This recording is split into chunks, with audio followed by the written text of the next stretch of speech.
What up, what up, what up? This is the Let's Talk Poker Show. I am your host. I am Poker. For the people that are watching, if you have been watching my first couple of shows, you will notice that the title of the show was the I Am Poker Show. But on this episode, I retitled it, changed the name to the Let's Talk Poker Show. Why did I do that? Because the name fits. It fits because all we do here on my shows is talk poker. So I decided to change the name from the I Am Poker Show to the Let's Talk Poker Show because I thought that it made a lot more sense to do so. So it's just my third episode. I don't think the name change is going to really harm or hurt anything. So just embrace the new name change with me. Let's continue to enjoy talking poker and let's just continue to follow this journey with me as we talk poker, we enjoy poker, and we embrace poker together. All right. So with that being said, I hope you guys have had a good weekend. I hope that you're having a good week thus far. I hope that your week will end off on a great note and a successful one. And I pray that everybody just has a good week and continue to be filled with love and joy, and more importantly, success. With that being said,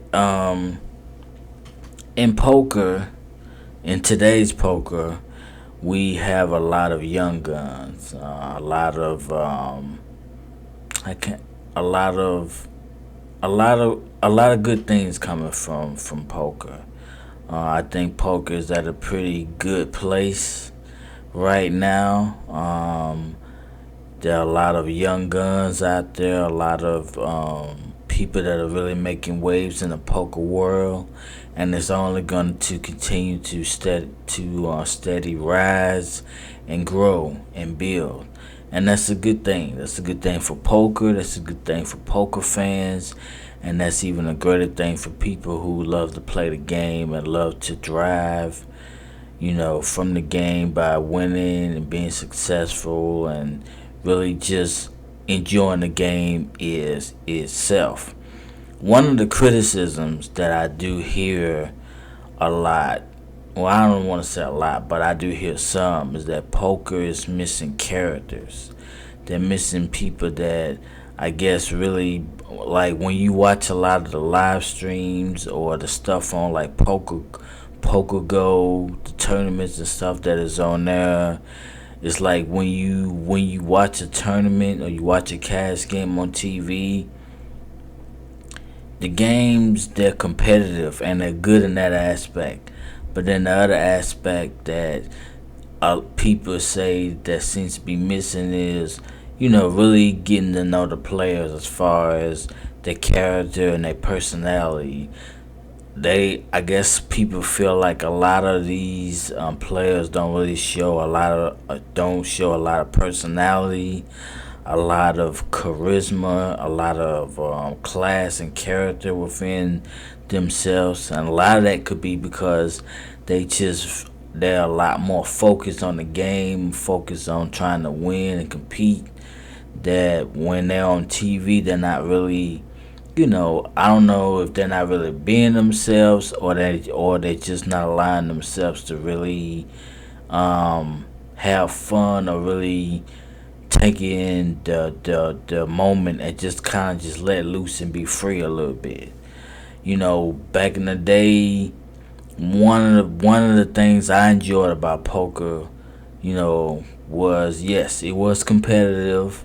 There were a lot of names out there that was like these big top pro players that were really good. They had a name, they had a certain way of playing. It made the game fun and exciting. But what also made it exciting was that a lot of the top notch pros, they had personality. They had a little bit of charisma, character. They were funny, witty. They definitely was camera ready. They were made for TV. When you think of people like Mike the Mouth Mattersow, if I'm saying his name right, Sammy Vahara. I made a butcher his last name, but for those that really know poker, I know a lot of the old school guys. He's definitely one in that category. He was definitely a character. He kind of reminded me of like an old school type of a poker player. He was always dressed down, had a cigarette that he never smoked on camera. When he was on camera in a lot of poker tournaments, he had a way of how he spoke, how he carried himself on a poker field. Like he was definitely somebody that I would say that was definitely made for TV. But also he was a damn good poker player too. So he had that and the charisma and his character and how he said things and how he dressed. He was the total package. I would definitely say that. People like Phil Hermute. That's another one, of course. He's still around today.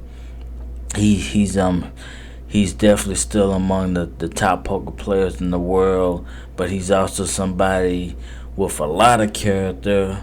Some would say too much character, too much mouth, too much attitude, but still he's very entertaining to watch, and that's why I think a lot of TV outlets that post poker love to have him on camera because with Phil you know what you're gonna get, and then sometimes you don't know what you're gonna get.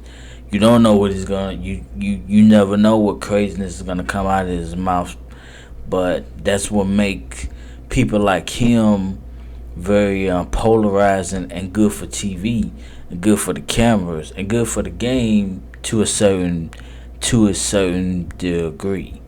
So Scotty Wynn, that's another one. He was another character as well. That's poker baby. That's one of his catchphrases. Very very entertaining to watch at the table. Somebody that was very funny, very witty as well. I always enjoy watching him at the poker table. Phil Locke, that's another one. A.K. the Unabomber. He's another one. Very funny, very comedic. Trying Eli Elezra. That's another guy. I guess you could say he's more of a old school guy, but he was also a good he was a good poker player as well.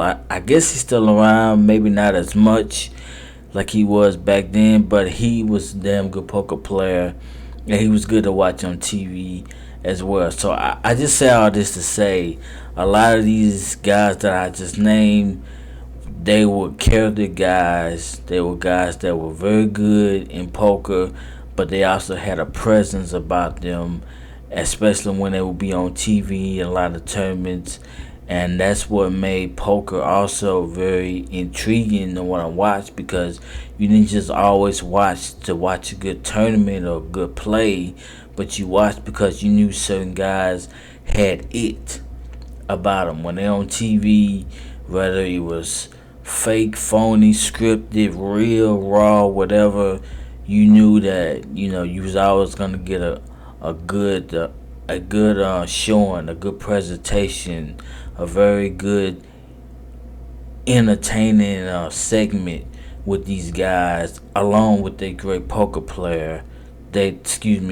Along with their good poker play that came along with it. So what are your thoughts? I wouldn't mind if you leave a comment. Let me know, what do you think? Do you think poker is also missing a lot of that? Because it seems nowadays there are some players that have that star quality, that character factor, but it seems like a lot more players even on the live streams and on a lot of the Poker Go televised shows and tournaments, that a lot of these players are a lot more focused on just the game. They're a lot more focused on trying to win the tournament. That they don't really showcase a lot of charisma and their character. And I'm not trying to criticize them. I mean, listen, if you're in the tournament, you trying to win, you gonna do what you gotta do. You know what I'm saying? And if that's not you, then that's just not you. If you more about just getting on the poker field, doing what you gotta do and win and being focused and totally zoned in and locked in to that, then more power to you. But I'm just speaking of what I hear a lot of criticism is, and I can kind of agree and also understand where they're coming from, but I also understand, hey, you know, when you're a player, you know, you have set goals, you have set plans of what you're trying to do in a tournament or cash play, and you're trying to achieve that, and you're not really trying to appease to the fans by trying to be jovial or be charismatic or whatever. You're trying to win. That's your number one focus. So I can see both sides of the coin with that. So that's pretty much my thoughts on it. What's yours? How do you feel about it? Do you feel like that there's enough characters? Do you feel like that there should be more when you're watching televised poker? I'm just curious. How do you feel about that? Follow me on IG at I am Poker 81. Once again, you can follow me on IG under I am Poker 81 at IG. Also, I need your help.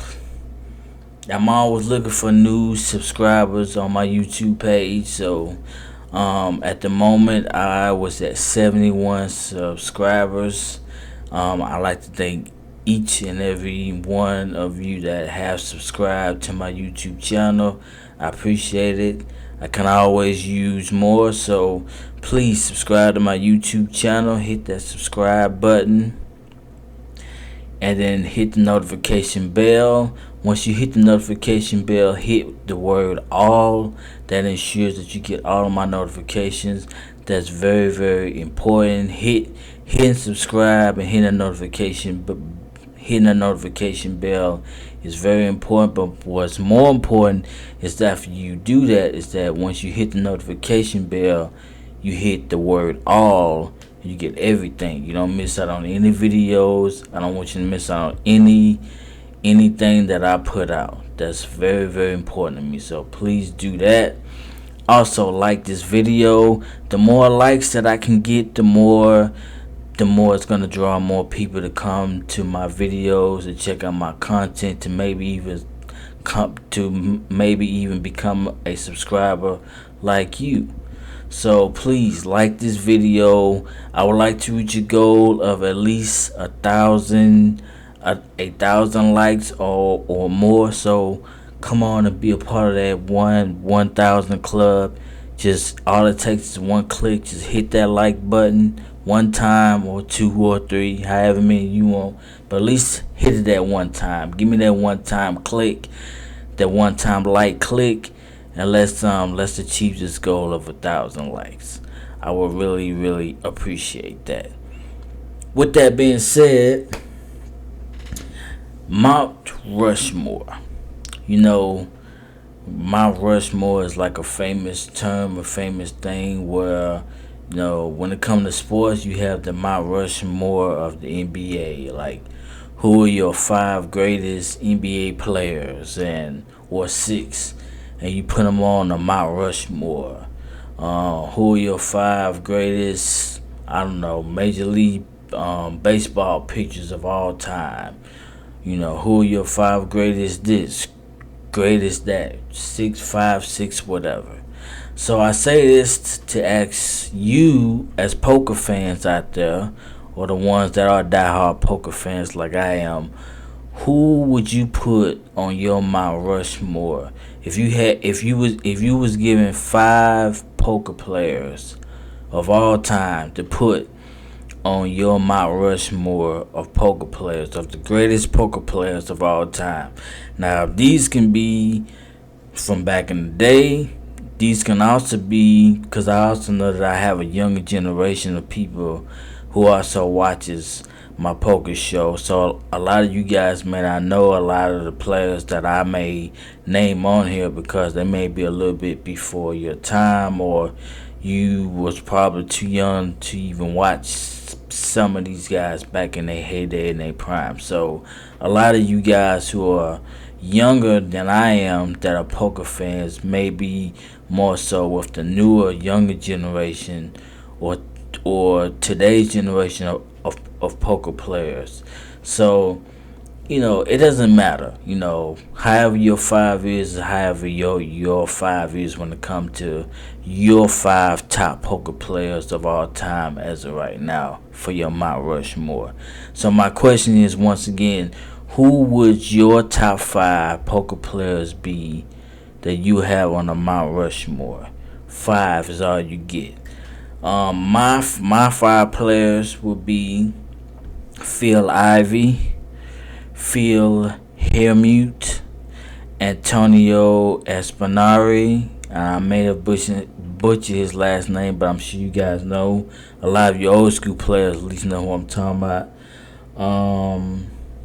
See, Phil Ivey, Phil Hermute, Antonio Espinari, Dora Brunson, good old Dora Brunson, and my last one would be I just had his name in my head. Did I see? I'm trying to find my notes. Oh, Daniel Negreanu. Daniel Negreanu. Yes, he will be to round off my 5 players. Those would be my 5. Daniel Negreanu, he is one of my top 5 because, obviously he's an extraordinary player. He's somebody that he's very good in reading players. He has a gift. He has a very good gift. Like, he can be at a poker table and he can almost instantly tell you what you have, and 9 times out of 10 will be right about it. Like, I've seen this with my own eyes, and he's just a great poker player. He's very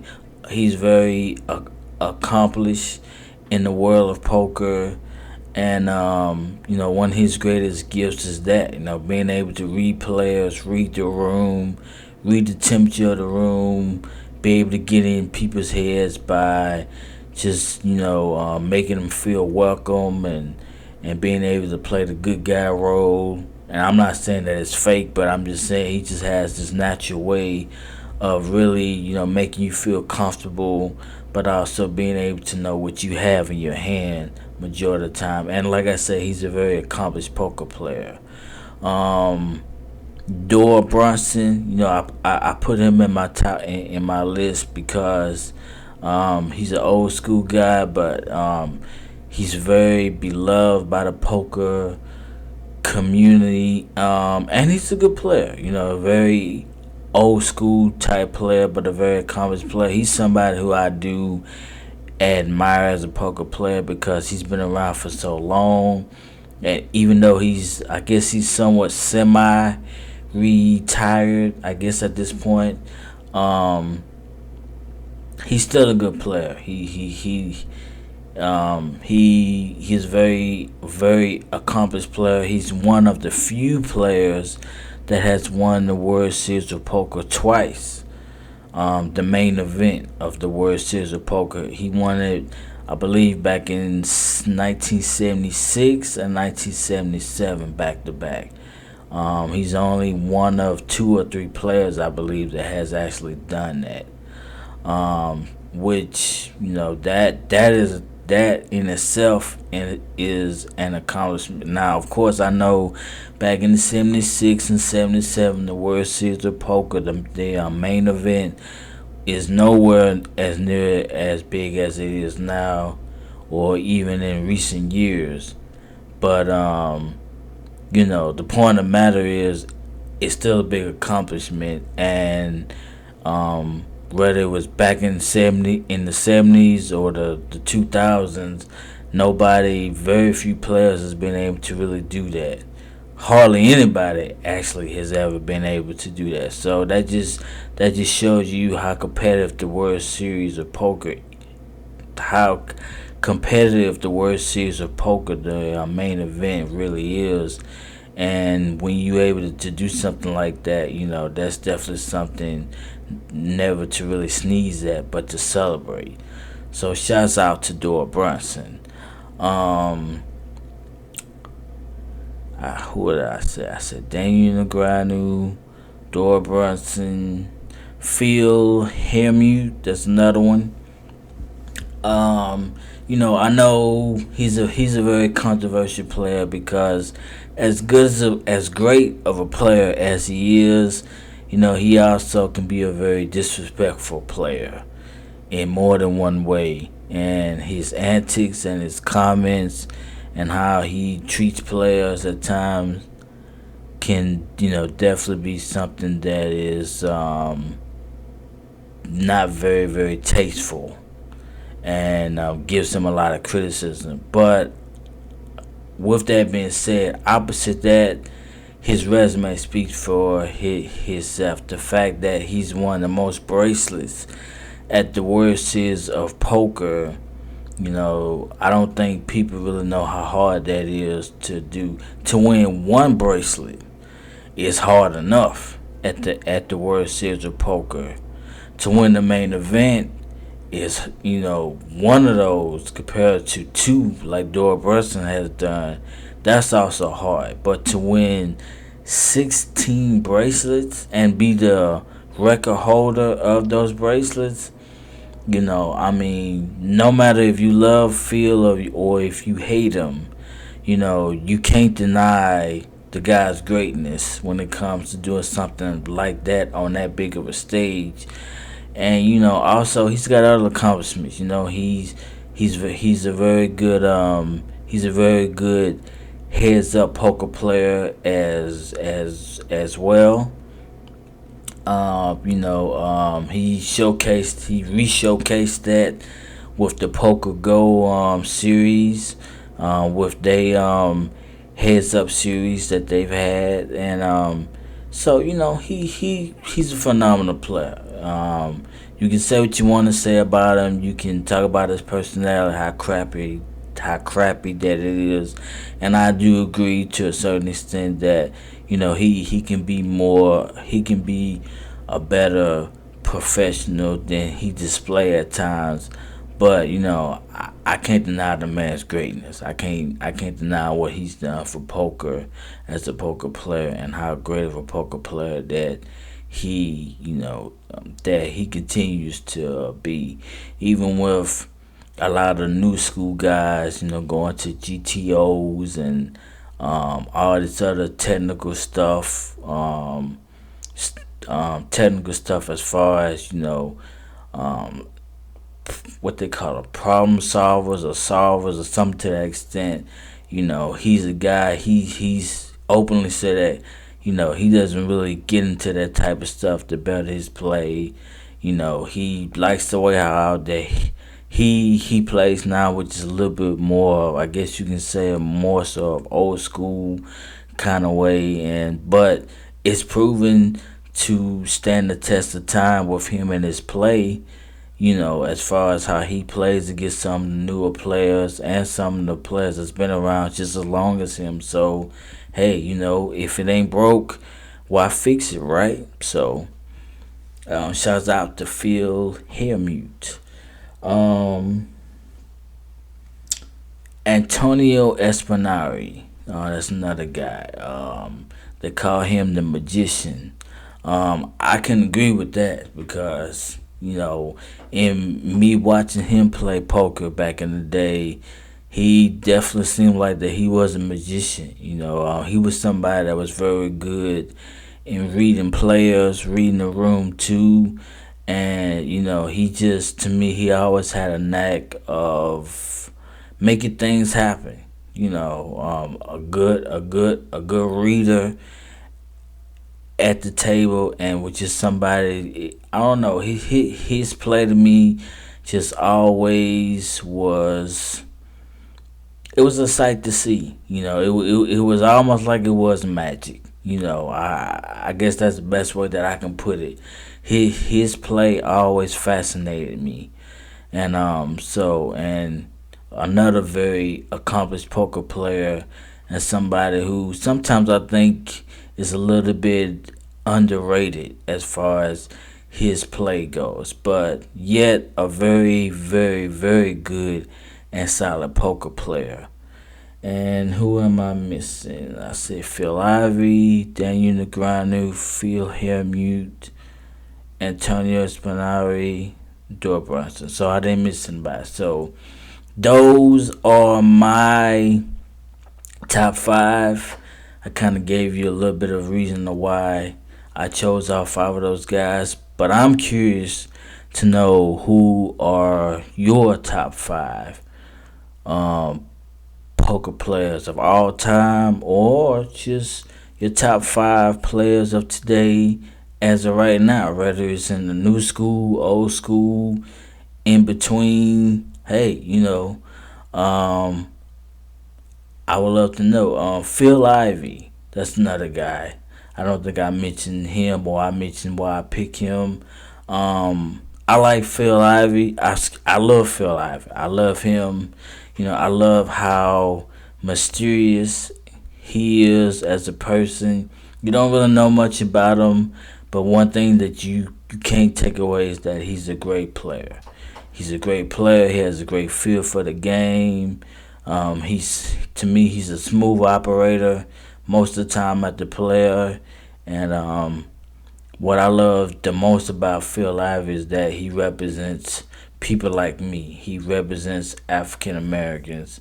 Even though we don't really have a lot of African American players in poker that are good or as successful as he is, having somebody like him that represents somebody like me that's actually good and great in poker, that makes me feel good. And what it does, it gives people like me hope that they can get into poker like him and maybe have a chance of making a career out of it if they're just as good and talented and hardworking at it like he is. So, he's not. That's not the only reason why he's on my Mount Rushmore because he's black, but he's black. He's good. He represents black people well in that area, and he's just a solid player. He's just a very solid player, and I like that. I love that. I admire that about him, and he's definitely a gifted player, and I appreciate what he brings to the game. So that's that. So I'm not gonna hold you guys up anymore. Thank you for another. Thank you for watching another episode of the Let's Talk Poker Show, the newly founded name now, which is called the Let's Talk Poker Show. Thank you for tuning in. I hope that you have a blessed week. Once again, follow me on IG at I am Poker 81. Please subscribe to the channel. I need more subscribers. Help me at least get to 100. I'm at 71 right now as we speak. If I can get that 100, that would be a very big milestone for me. So help me get to that 100 subscriber list, and let's keep this thing running. Like this video. The more likes you get, the more attention it's gonna get, the more people that will come to my channel. And last but not least, subscribe to my YouTube channel. hit the subscribe button, then hit the notification bell, then lastly hit the word all as you hit the notification bell. That guarantees you get each and every one of my content on my YouTube channel. I appreciate your love and your support. God bless. See you next time.